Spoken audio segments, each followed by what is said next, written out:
This is part one of the Outdoor Adventures podcast interview with Ryan Van Dyke from Van Dyke Trucking. Dylan and Sam interview Ryan on a variety of topics, including dairy farming and trucking.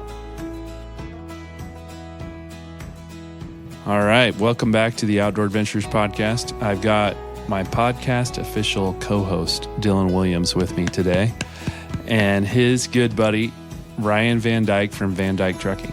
Hey, Ryan. How's it going? Good. We're glad to have you here. Thank you. Excited to talk to you. We're going to talk a little bit about farming and dairy farming, specifically, along with the trucking industry. So it's a new topic that, to me, anything farming is also an outdoor activity. So, I mean, the only thing I have to relate to in that regard was my grandfather, my Grandpa Joe. He retired as a firefighter and wanted to have cows. And he'd grown up in Nebraska. And I don't know what they farmed out there, but he was from a Czechoslovakian family. Probably corn. I'm sure probably high likelihood that there was some corn involved. Yeah, and he wanted to have cows. He lived on Sovey Island outside of Portland.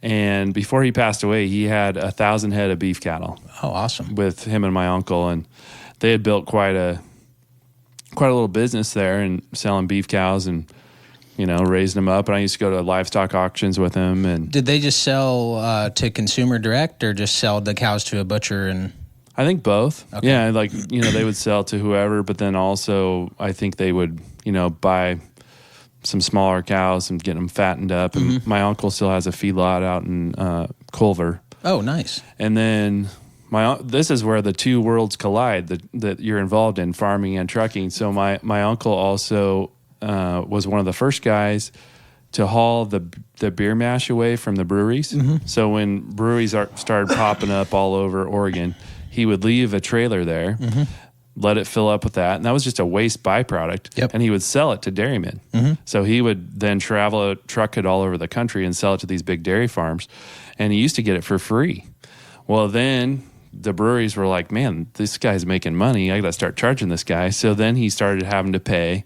And eventually he got squozed out by the big guys. And so they would just do a contract where they weren't even making money just to squeeze him out. Right. So, yeah, that's a very interesting. I was thinking about that this morning when we deciding what we were going to talk about and everything. And I was going to mention the fact that I don't think people realize how much food waste we have as Americans. Probably all countries too. I don't really study any of the other countries, but a lot of good friends of mine in California that dairy farm. The byproduct of what they use in their feed is crazy. I mean, when you're in the Central Valley, California, they can grow anything, and they have every factory of food you can think of, Keebler cookies to sun-kissed oranges to whatever, and all that stuff. Even I don't know if it's Minute Maid or whatnot, but there's a juice plant down there too. And all the lemons, after they're done squeezing, they don't just throw them away. They go to a dairy. Cows eat them, turn it into milk.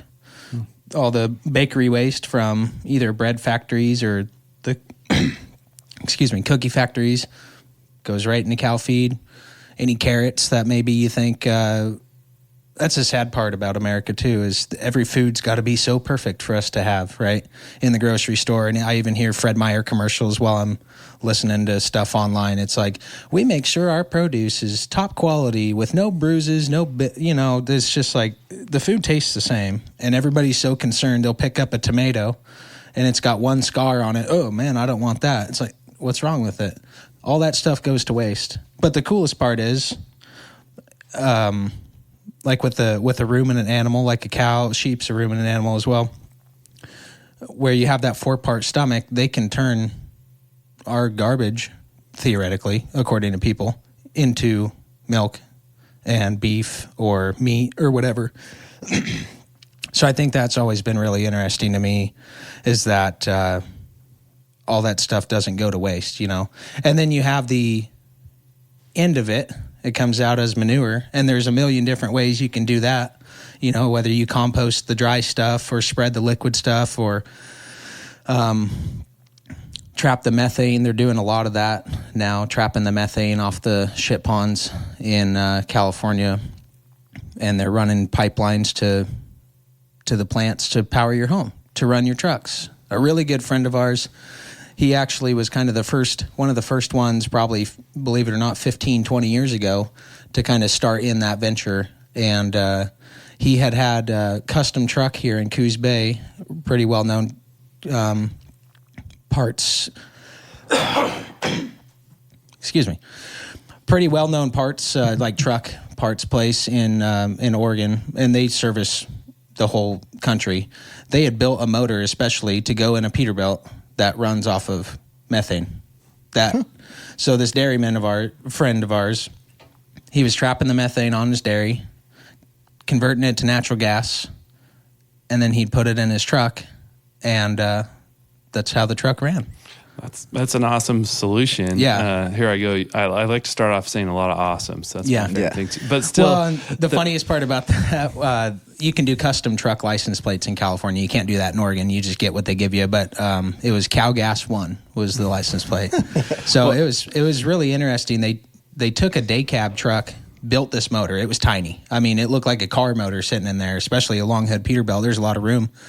And then they put a sleeper on it, but it wasn't attached to the truck, and that's where all the tanks and all the plumbing for the methane was, or for the natural gas, I guess. And methane gets blamed for, eroding the ozone layer. And, Right. We don't really talk politics on this show necessarily, but, it's always, there was all this don't eat beef and go away from cows because methane's ruining the environment and all that. And I don't know if I fully buy into that.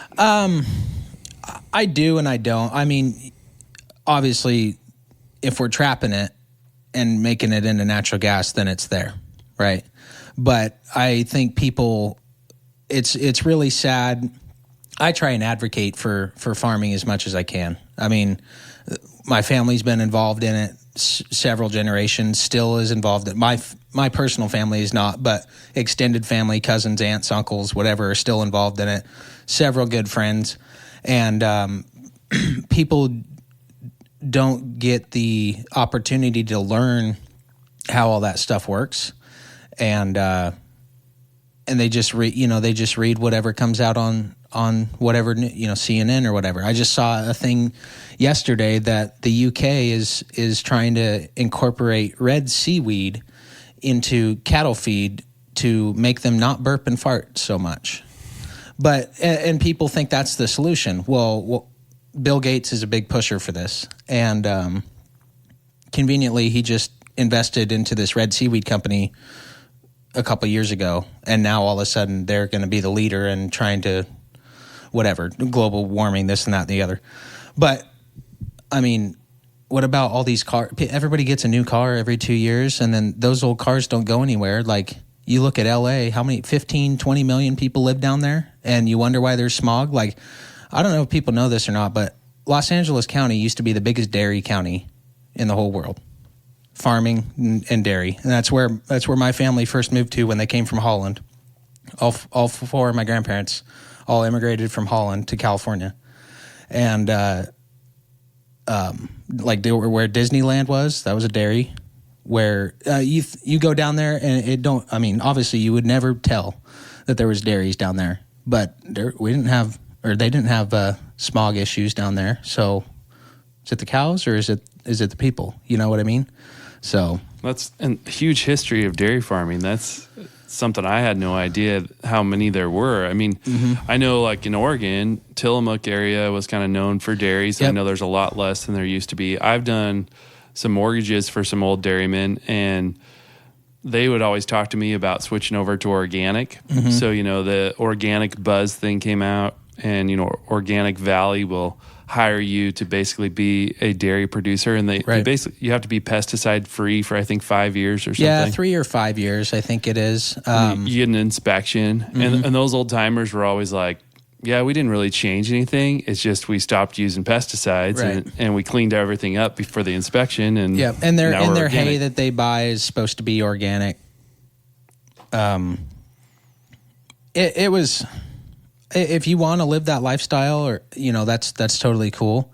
I do think that it's important to grow your own stuff at home. I don't totally trust what mass production farming does, but at the same time, there was, I think, that big fad push for organic, blah, blah, blah, blah, blah. It's like Wagyu beef now. you can look at a Wagyu steak and somebody could tell you that it's Black Angus, purebred Black Angus, and you wouldn't even know the difference. But since it's labeled Wagyu, let's double the price and everything. And that organic, specifically around here, I don't know about the rest of the world, but I know some guys that farm for them, and it really fell off when COVID happened, and there was a big inflation rise. And next thing you know, it's $5 for a gallon of milk. Your consumer is not going to be organic anymore. All of a sudden, it's okay to drink conventional milk. And one of the big misconceptions too about dairy products and stuff like that is people think that they're buying organic because there's no antibiotics or anything in the milk, and this is the most pure form. But I don't think they realize that if you have to treat a cow with antibiotics, whether you're on a conventional dairy or an organic dairy, that milk doesn't go in the tank. It gets dumped until the antibiotics have cleared, and then you can start putting that milk in the tank again. Every load of milk gets inspected twice. Once on the dairy when the truck picks it up, and again once it gets dropped off. And if there's even one little microbial trace of antibiotics in that milk, or mastitis is a big thing for dairy cows. If there's any trace of anything, that thing gets dumped. So you're not doing yourself any favors by drinking organic milk, because the milk that's coming from a conventional dairy is just as good.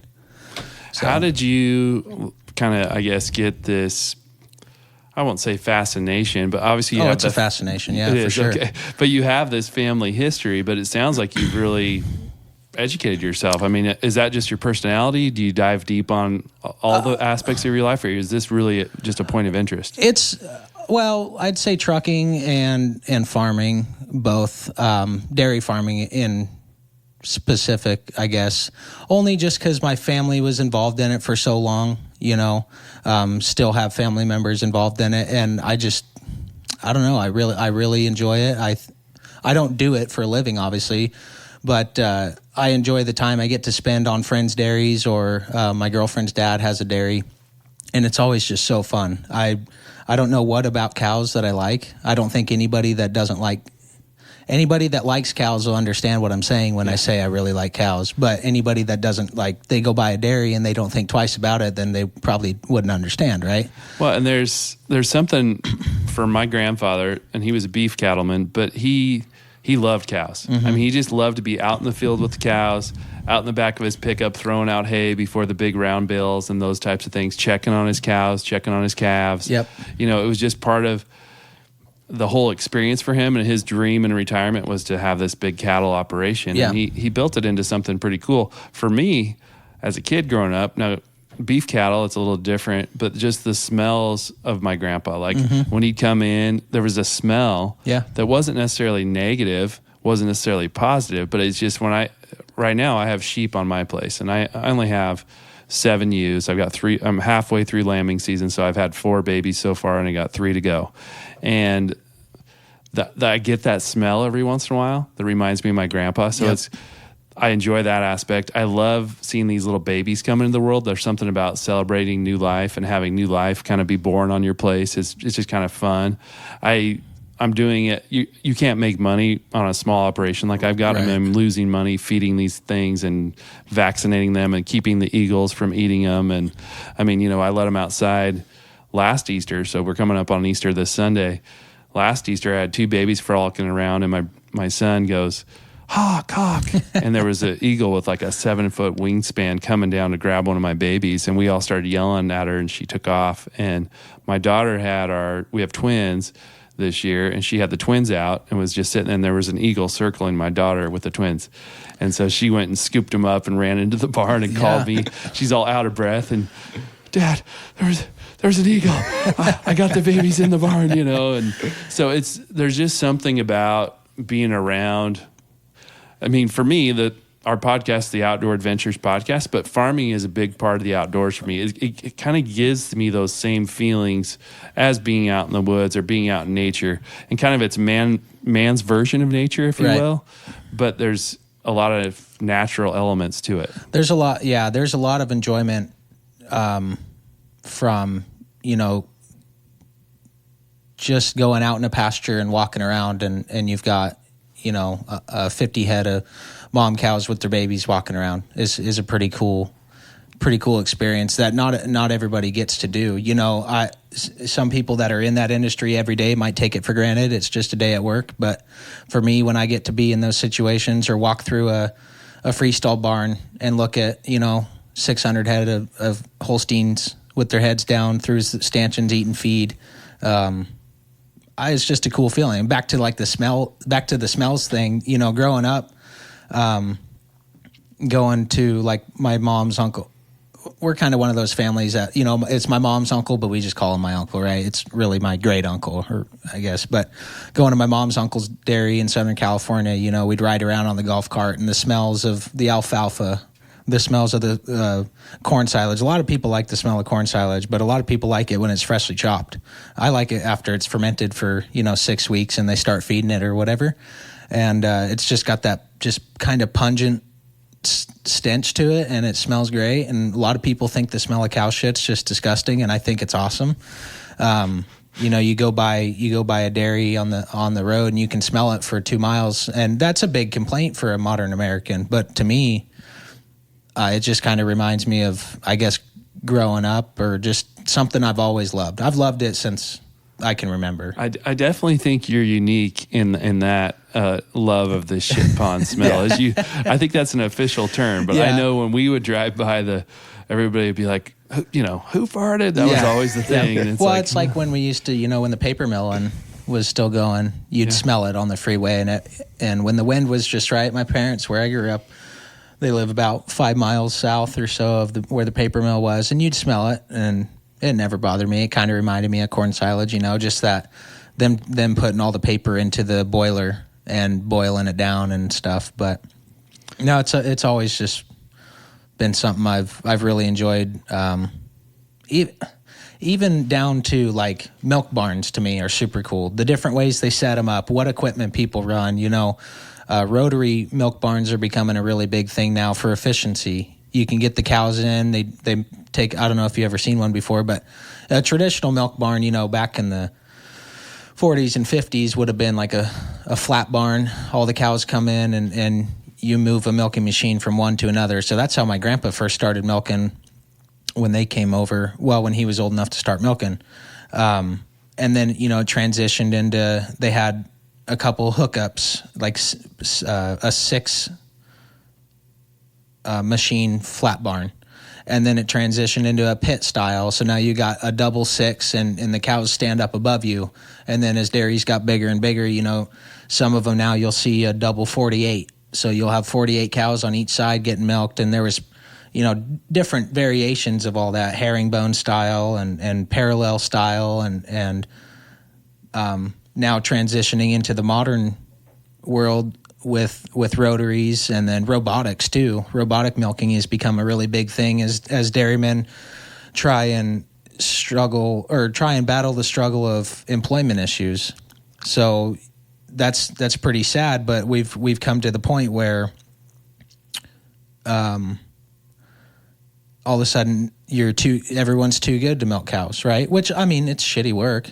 I've never really done it myself, but I've hooked up, a couple machines or helped a friend here and there. I think it's fun, but I probably wouldn't want to do it for 8 hours straight, So you come into this world where the migrant worker, the dad has proven himself, but now the son gets to live the American life, right? And they're going to go off to school, which I don't blame them. That's totally fine. But we're losing that workforce. And then for us, as that's too good to do, we're too good for that. So everybody's kind of has had to pick their battle. Do I switch to a rotary, or do I switch to a robotic milking? Well, robotic milkers are not cheap. I hauled 4 of them a couple years ago for a dairyman up in Washington, and I was talking to them. They were used, and they were $250,000 a piece used, and they were used, And so I can't imagine what a new one would cost, probably upwards of 700 to $1 million per unit.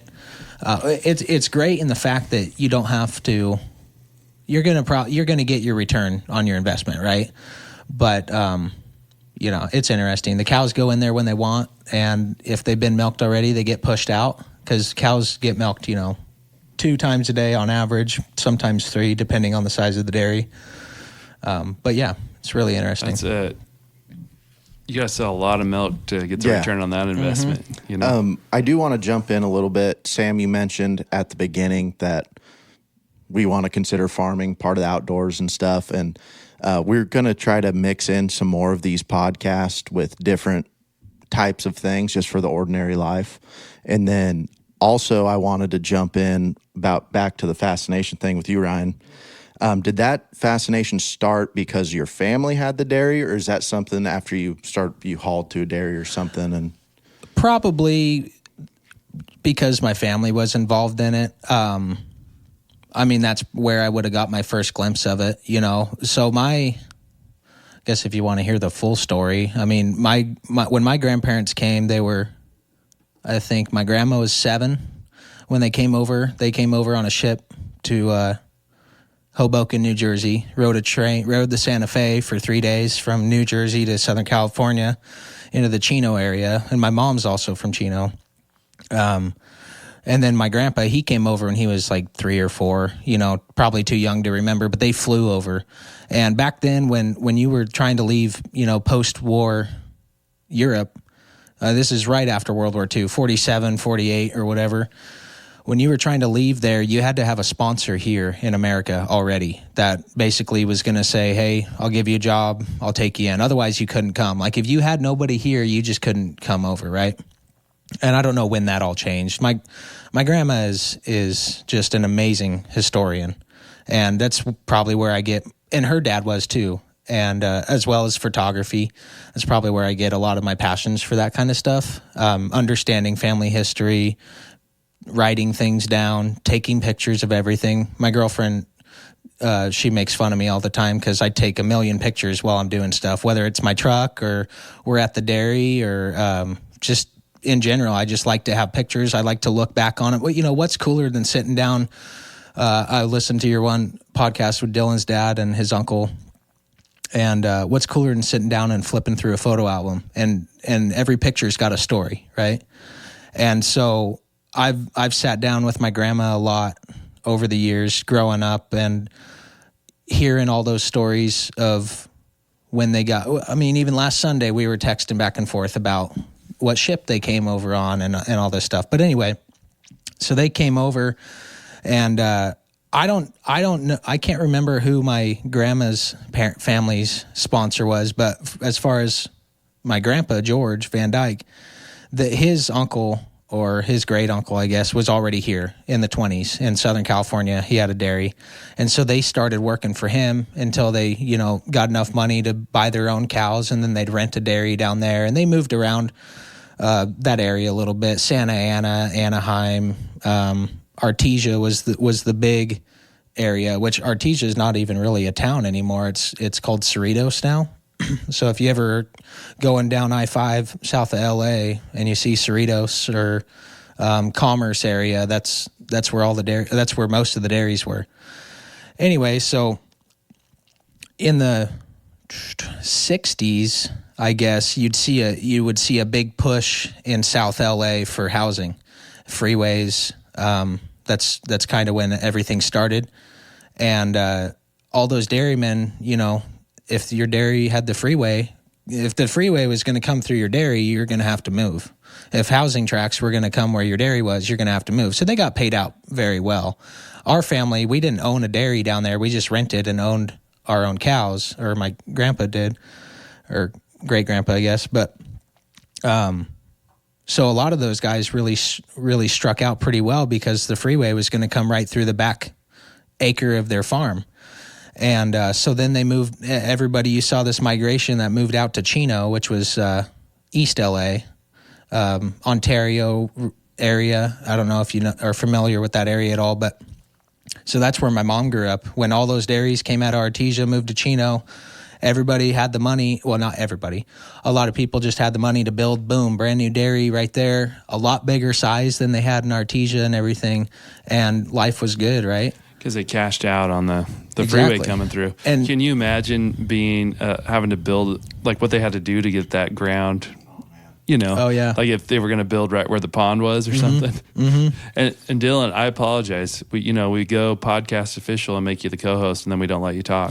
So, I'm sorry, Dylan. You're gonna have to. No, it's totally No, fine. not you. I'm just saying, you and I had a long conversation before. I know. I'm with two very talkative gentlemen. Yeah, so I do enjoy talking. I do a lot of listening with Ryan and I's phone call. It's nice. I like it. Well, I mean, Ryan, honestly, I don't know you that well, but you have a lot. I mean, you have all this stuff off the top of your head. I mean, I think it's really interesting to listen to all this stuff because I'm not a historian myself, but I love hearing that kind of stuff. Yeah, I've loved that stuff. I mean, and it's got to be something I'm interested in. You know, if it's old cars, old trucks, dairy stuff, I'll listen to it. If it's, I don't know, just some random artifacts that I really don't care about, then whatever. But just farming in general, was a big part of my family's life.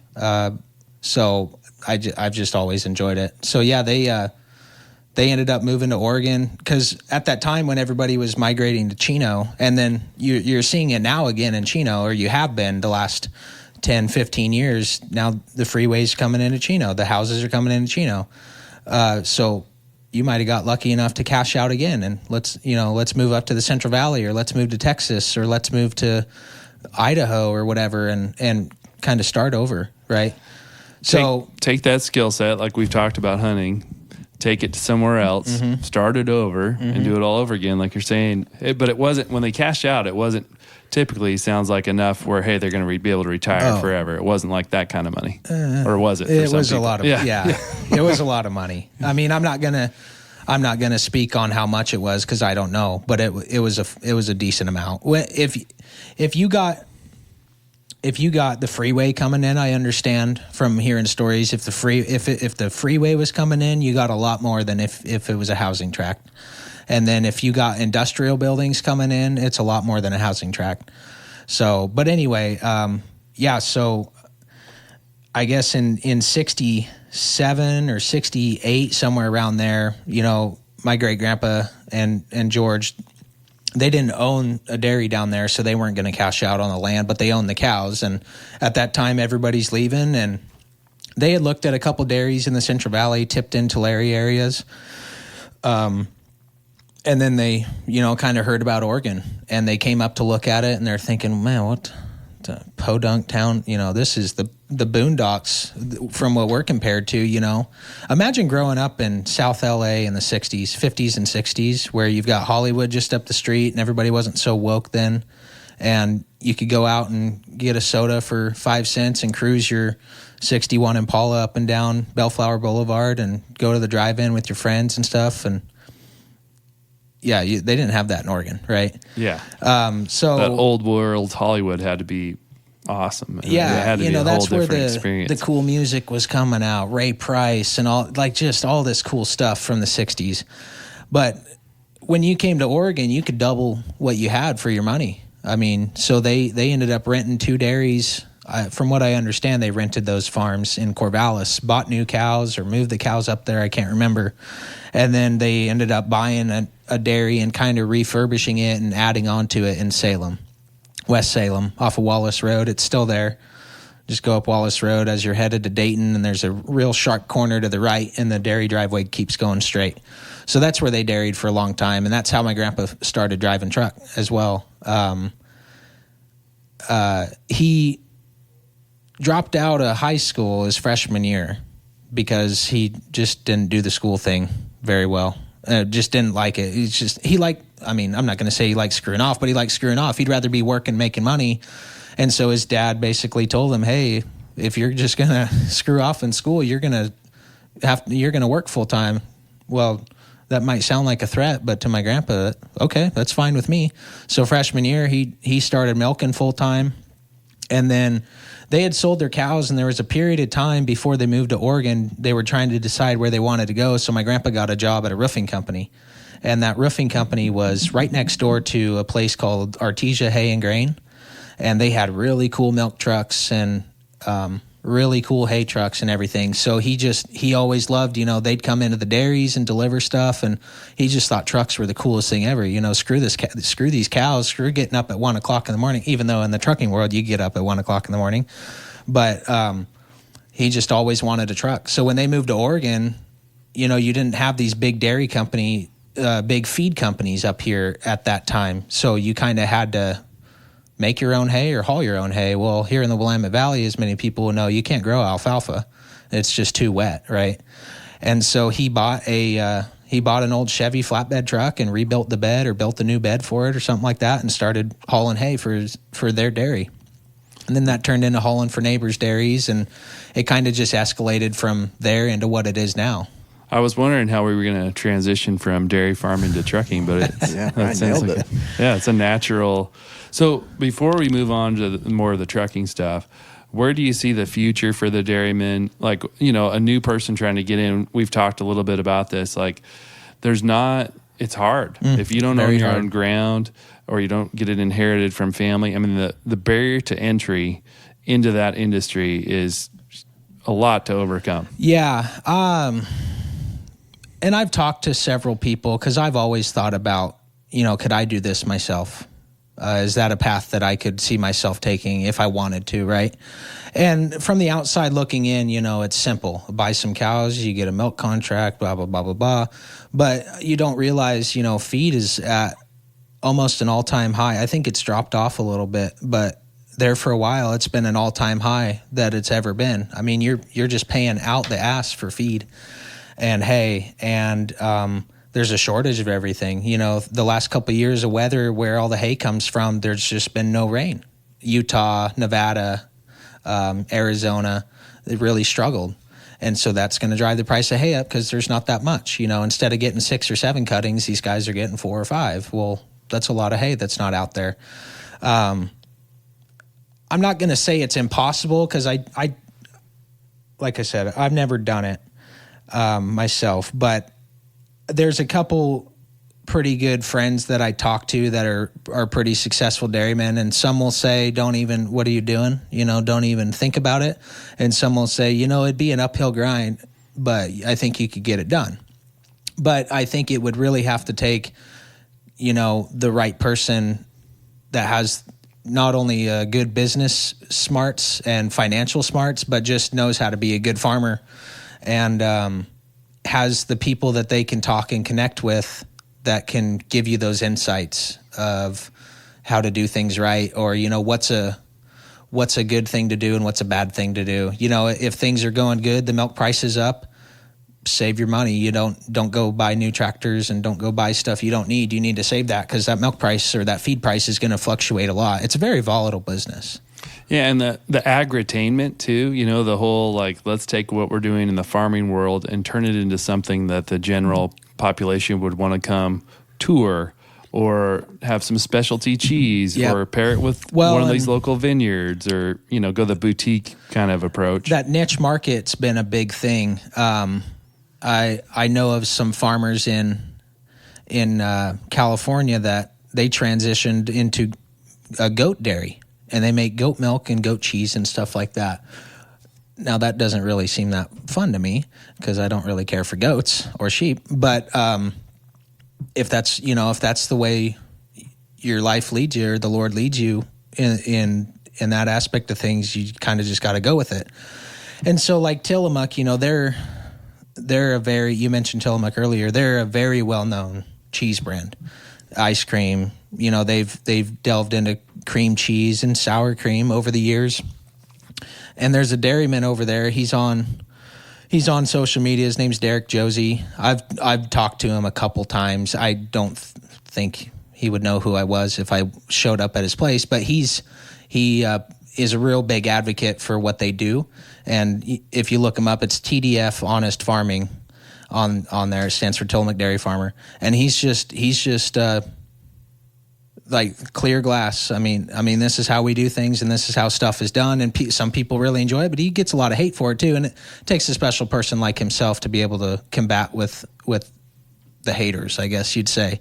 People that think, oh, you're stealing the baby away from its mom and stuff like this, and you don't take care of your cows because you only milk them for so long, and then you just butcher them. And cows aren't pets. They're not a cat or a dog. Or I don't know if saying they're not domesticated would be the right word, but it's not like you're going to have one living in your house with you. Some people might do that, but that's just not the way of the world. They don't understand that if you turned all these dairy cows out on open land, they'd be dead in 2 weeks. Coyotes would get them, wolves would get them. I mean, that's just not what they are, right? Well, and dairy cows, it's a big animal. How big are they generally? Well, like a Frisian Holstein, well, small tidbit, white and black cows, they came from Holland, right? So all my family, they're from northern part of Holland called Friesland. And so that's where all those cows came from, the black and white ones. And then you got Jerseys. Tillamook is a very, very big Jersey area because they have better components in their milk, meaning higher butter fat and things like that. And so they're better for cheese making and everything not fluid milk per se. Like Tillamook doesn't bottle milk, right? Whereas Holsteins, they'll give a lot more milk versus they're a bigger animal. Like, I'm not going to say twice the size, but they're a quarter size bigger than a Jersey cow would be. Jerseys are going to give a lot less milk, probably 60, 70 pounds a day. Holsteins are going to probably, on average, 90 to 100 pounds a day. But your butter fat's going to make up that difference of, what the quality of the milk is. But it is kind of funny noticing the characteristic differences in some of these cows. Holsteins are kind of long and lanky, and Jerseys are kind of short, and they move really fast, but they're also really, really dumb too. I mean, they'll tear apart a barn like you wouldn't even believe. And that's a lot of animal to deal with, if you're a hobby guy getting into that. Mm-hmm. I mean, those are big animals. And I've always noticed, because I always look on Craigslist or wherever for farm animals, and you can buy like a Holstein or a Jersey male for like $25, mm-hmm. Because they don't want the boys, right? I mean, they want to raise up that next generation that they can milk. Yep. And so they'll sell those little boy babies off for pretty much nothing. Yeah. Yeah, that does happen. A lot of people will, castrate them and raise them for beef. I'm not going to say it's the best meat out there, but if you can get a lot of guys now, and I'm sure it's been going on for several years, but a lot of guys now are breeding cross with Angus.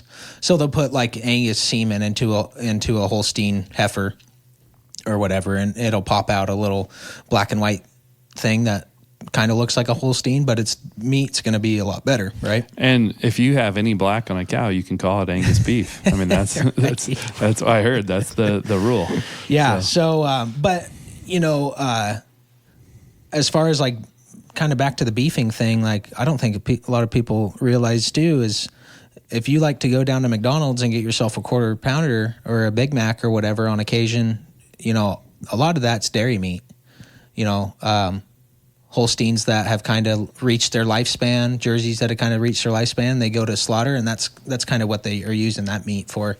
So there's no waste at all, and that's the part I like to get across, because a lot of people just think it's a big factory and everything, and these farmers, there's going to be an outlier in every aspect. There's bad truckers, there's bad real estate agents or homelander agents, there's bad city workers, right? Not me.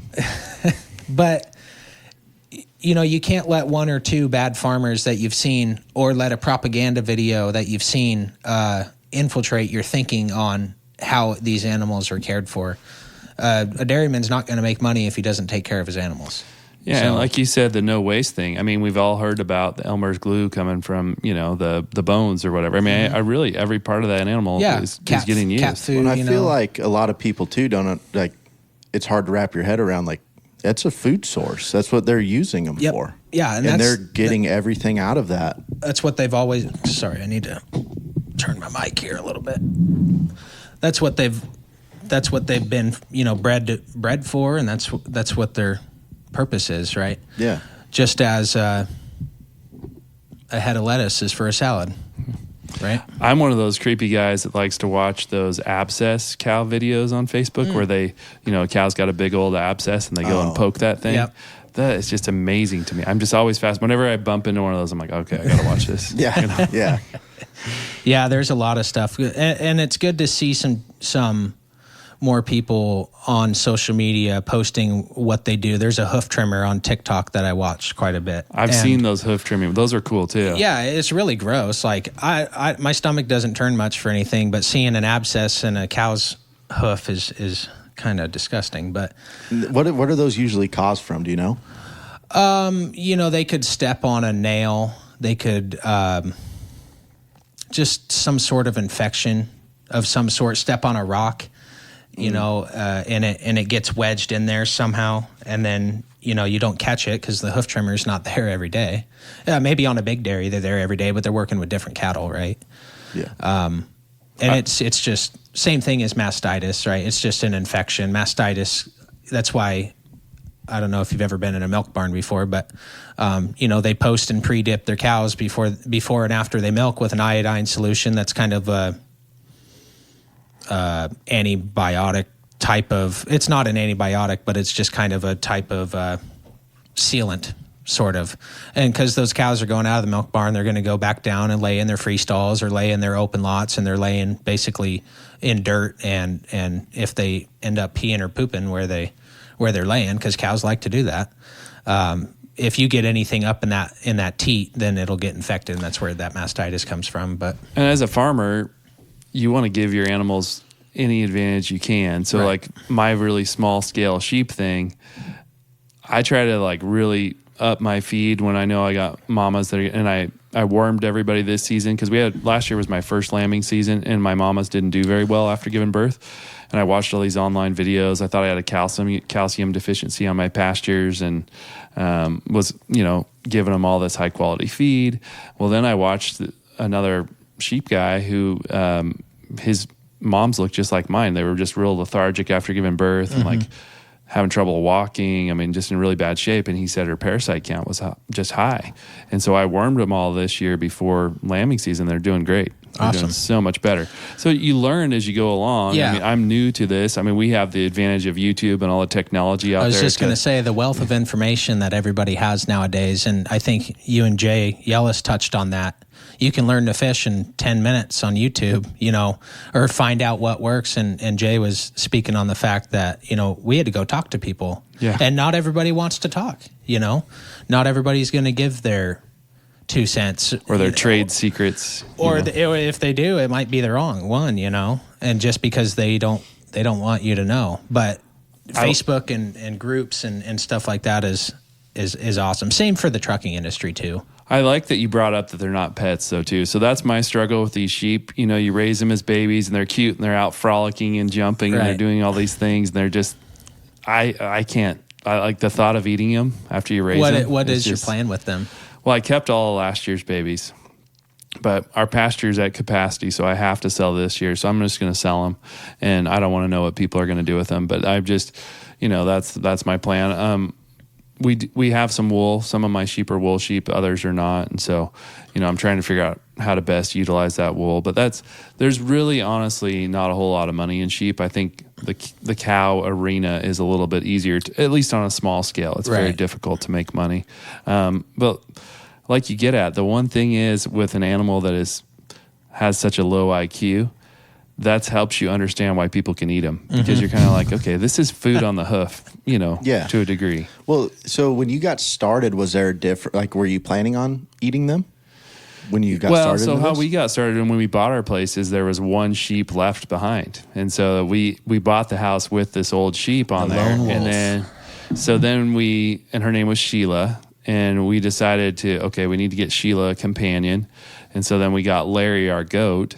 And so we just had Sheila and Larry, and that was it. And then I got this small flock of Icelandic sheep from this family that was moving to Belize.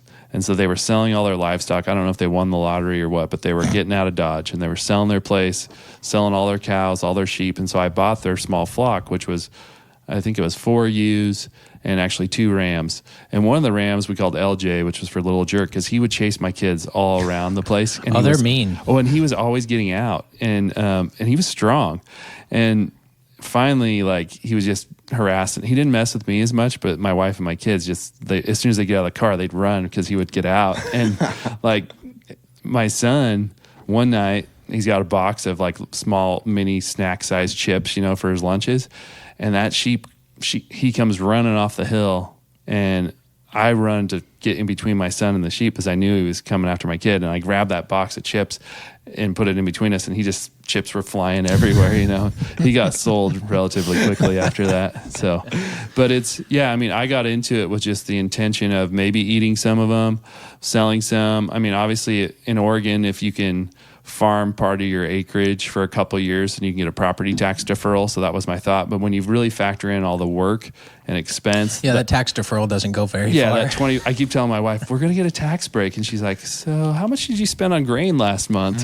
So it's I think it's a tough business all across the board. Whether you want it to be a hobby or a life, that's what you want to do, right? I think it's hard either way. Well, if you're going to make it a life too, that's an investment. Big time. Yeah. There's a lot of money up front. A gamble. Farming in general is a big investment, no matter what. I mean, either whether you're renting the ground or, if you're doing grass seed, we're the grass seed capital of the world here in Lynn County. If you buy it after it's just harvested or start farming, you got a whole nother year before it's going to harvest again. And if you want to plant hazelnuts, that a lot of guys have done here, that's 4 or 5 years before you even get somewhat of a yield off of that. I mean, it's a lot. Yeah, and you can have, at least in those type of crops, you can have disease or something or weather that can just wipe you out. Yeah, and that's why the hazelnuts actually started here was Turkey, the country, was they were pretty much number one hazelnut producer, or filberts, whatever you want to call them. And they had a crazy some disease or some weather thing that came in and just wiped out like some 70% of their crop. And from my understanding, I guess Hershey's and Nestle, everybody that puts hazelnuts in their stuff, maybe Nutella too. I don't know who owns Nutella, but they were looking for a climate similar to Turkey, that we need to start growing hazelnuts right now. And that's kind of, from what I understand, pushed it in this area. I've got some friends that farm some. I really don't ask about crop farming too much. I'm more interested in cattle, but yeah, well, the hazelnut thing too. I mean, I think we only do like 7% of the world share or something. So Turkey's still dominating that space, but we are, we definitely are producing some nuts in the Willamette Valley. So let's go ahead and switch over to trucking. I'm going to go, Dylan, you guys have a background there, so I'll let you kind of get that ball rolling. Yeah, well, so Ryan and I met I was probably 5. I don't know. We were young, at a Brooks Truck Show. The Brooks Truck Show. Yeah, nothing better than the third Brooks weekend Truck of Show. August. Come on out. Yeah, come on out and see Ryan Van Dyke. But I wanted you to kind of talk a little bit more, because I know our grandparents kind of got started, and that's obviously how you and I met. So I was wondering if you could give us a little background on where your grandpa kind of got started in the truck realm and how those two met. Yeah, so I know your grandpa was pretty high up at Willamette Industries, correct? Yep. I don't. It must have just been through hauling or something for Willamette that they had met, I think. But when George kind of slowly transitioned from hauling hay, and that wasn't always enough to pay the bills, so because there's only so many dairies you can haul for, then he started hauling a lot for this company in Tangent at the time was called IMT, and they would have what's called owner operators. Basically, you own the truck and we give you the loads, but you pay. We take a percentage off the top. Blah blah blah. So he started hauling wood products, and a lot of their main stuff was for Boise Cascade, Willamette Industries, big names around here. Boise Cascade still very well known. Willamette Industries since got bought out by Weyerhaeuser. And so, we load at those mills every day, and it was kind of interesting. I think your grandpa was in Sweet Home or Lebanon Mill. Yeah, he kind of did those regional, Okay. all of those. Yeah. Was he? I guess I should ask my grandpa yesterday, but was he in charge of the trucking or the shipping or That I'm not sure. All I've ever been told from all these stories was he was in charge, if you will. Right. Okay. Took over these couple mills. I don't remember how many it was. I think it was 3 or 4. Yeah. Or something like that. And for those that don't know, these are lumber operations. Yeah, lumber, mostly plywood also, and veneer, which is, an 8-foot section of log that's peeled down with a lathe into usually 4x8 sheets. Then it's dried. And that's what makes plywood and all that stuff. But yeah, so Dylan's grandpa, your grandpa, I assume they would have met through the general trucking industry, the area, right? And so George was hauling around for these mills, and then met awesome people, and it kind of just escalated from there. And he never wanted to be more than one truck until I think IMT was going out of business or something. I can't remember. But basically, Boise Cascade had came to my grandpa, really appreciated his work ethic. I mean, he wasn't afraid to work 24 hours straight. Back then, you could just do that stuff. Mills were open. You didn't have this 7 to 2:30 and 6 to 4, and you could just do whatever. And so they basically had told him, hey, we've got this haul that we really need help on. Can you add a couple trucks? And oh, yeah, I guess I'll think about it. Well, he ended up hiring a good friend of his that was, I believe, also at IMT. His name was Phil Wright, awesome guy. And he kind of stuck by my grandpa's side and helped him grow his company, just being a really good employee with him. And it kind of grew, just grew from there. But, go ahead. Oh, so, our grandpas were just really good friends through the years, and as we started going to truck shows, your grandpa was also part of that, going to shows with my grandpa. I remember they took like a 3-week venture to Phoenix and Las Vegas and all this crazy stuff together. I mean, they spent a lot of time together. Yeah, a lot of time. So I guess that's, we would go to truck shows together and hang out. We weren't super close back then, but knew who each other were and all that. And then we've really hung out a lot in the last couple of years. Yeah. So, well, then I also wanted to know too, I mean, this is kind of off topic from this, but what was required to drive a truck then? Back then? Yeah. Well, they had a thing called a chauffeur's license instead of a CDL. And I don't remember what the requirements of all that was. I'm pretty sure you could just have some state cop just sign off on it and go down. Kids that grew up around that knew how to drive truck. Nowadays, though, you have to go, as of February of last year in Oregon. Washington has always been this way, but you have to go to a truck driving school. Expensive. Yeah, it's probably, from what I understand, is like $5,000 for a 6-week course. You can take a 12-week course. I'd assume that is more expensive. That's probably a good idea because the truckers that I come across a lot are not smart. I mean, there's the bad seeds in every apple, right? But it really hinders the kids like you or I or the farm kid from down the street or whatever that grew up running farm truck around or grew up driving the pickup around, like knows what they're doing, right? Yet they're still getting forced to go and take the course. I wish there was a way to test out of it, but unfortunately there's not. So for anybody that is thinking about getting their CDL, there's a couple places around here that does that. There's they were next to our shop for a long time, and I can't even remember their name. But they're there in Millersburg. IITR. IITR. And there's I think it's Truck Driving Academy of Oregon or something. But yeah, that's unfortunately what you have to do now.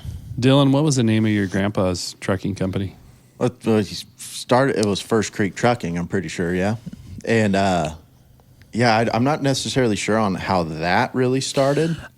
I don't recall too much of that, and I don't remember how many trucks he had. But also Dylan's uncle owns Ram Trucking down there in Brownsville, very good friend of ours. And did Bill have a part of that at all, or? I think he did a little bit, and then, well, like my dad drove for my grandpa when he still worked at Willamette. Okay. And then, so my dad always worked on his trucks and stuff. Right. And my dad, when he was a logger at the time, when he'd get laid off, he would go work for my grandpa at Willamette, and then help detail a truck, take it for a couple loads, haul a couple loads, and then right back to the logging thing. But then my grandpa, he was pretty much, I feel like he always had 2 trucks. Mm-hmm. One was always the one that was going to the show all the time, and then the other one he would take to the show, but it was always hauling something that he's taken. Yeah, very iconic truck your grandpa had, that Buzzin' Dozen 73. I love that truck. V12, Kenworth, long hood. Going back to me and Dylan being friends when we were young, always going to truck shows with, whether Dylan was there or I was there, or we both weren't there, but like our grandpas always went, and Dylan's dad, Jason, would frequently go too. And I think I spent more time riding in the truck with Jason to truck shows than anything. I mean, we went all the way to Colorado one time for a truck show, close to Denver, and rode a lot with your dad, and to Reno. Was that in his? That was in the blue Kenworth. Oh, it was? Yeah. I don't know that your dad's 63 was in Colorado. I can't remember that or not. I think it was in Reno a couple times. Yeah. But yeah, there's just a lot of good memories. So how many trucks do you guys have at Van Dyke Trucking? We're running about 15 right now. It's back when I was in high school, we were running about 27. But so you've scaled back a little bit? Yeah, it's hard to find drivers. I mean, we're not actively ever really looking for drivers, and this sounds really bad, but we're really, really picky with our guys, and we've just been super blessed to have the right guys at the right time, right? When we need a guy, we end up finding one, not even looking, but a friend of a friend got recommended or whatever. And I'd say we're probably doing about the same amount of work with 15 trucks as we did with 27. I would say that sounds really good. Yeah, If is. you get the best of the best, yeah, that's what you want. Super, super fortunate in that fact. I hear nothing but good things about our guys, and we should probably. Sometimes I think we should probably be a little more appreciative to themselves, doing stuff, a company dinner. You don't give multiple options. It's you work for us kind of thing. Are you guys paid by the mile? Or are they paid by the load? How do you pay? We're all paid by the load. Yeah, some companies around here pay by the hour. We kind of want to encourage everybody to haul the extra load, right? Do the extra work. I feel like hourly pay, sometimes you get guys that drag their feet or whatever. And when there's stuff that needs to be done, and hey, it's an extra $50 or $100 to end your Friday, you normally don't have guys that say no to that, or Saturday work or whatever. Well, as a mortgage lender, I've run into truckers pay from all different angles, mm-hmm. right? The pay by the mile, the pay by the hour, the salary guy, the paid by the load guy, the guy that gets a share of the truck's profit, and then the owner operators that are running their own show and they're paying their own expenses. And then we treat them like self-employed, and we look at their taxes. And it's amazing how many different ways you can get paid in trucking. And it's, it's been the people I've seen, they work really hard. They work a lot of hours.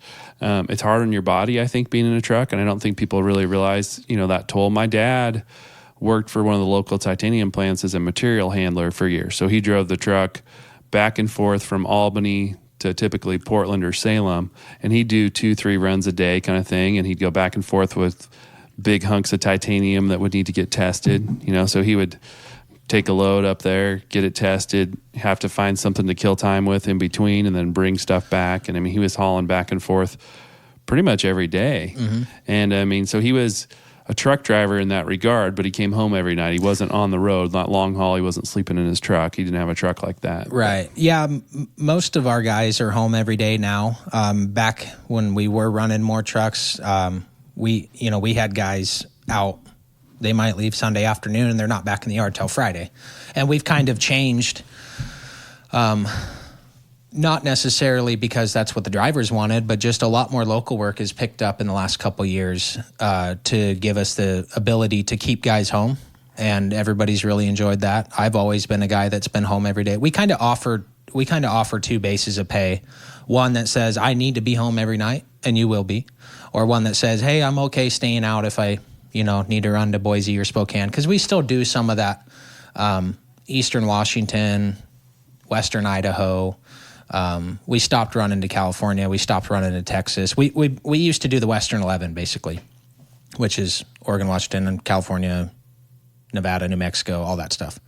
But since then, we basically kind of just operate between the Canadian border and the Oregon-California border and anywhere in between.